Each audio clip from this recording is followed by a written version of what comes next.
একটি ছড়িতে 42টি কলা, আর তা দেখতে ভিড় জমে যায় কোচবিহারের বিলশি এলাকায়। এমনই অবাক করা দৃশ্য দেখতে ভিড় জমে যায় সেখানে।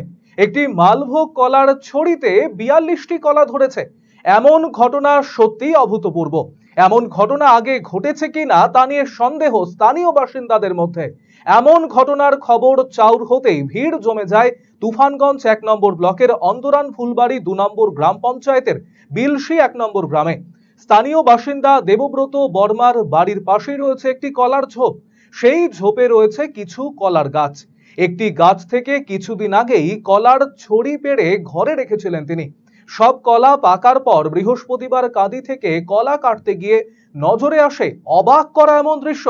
একটি ছড়িতেই 42টি কলা দেখার পর সেই খবর মুহূর্তের মধ্যে ছড়িয়ে পড়ে। সঙ্গে সঙ্গে ভিড় জমে যায় এলাকায়। এটা তোমার ঈশ্বরের দান বলার লাগবে। এটা উপরওয়ালার হাত না থাকলে 42টা কলা এক ঝুঁকিতে আমার জীবনে আমি এসে দেখিনি।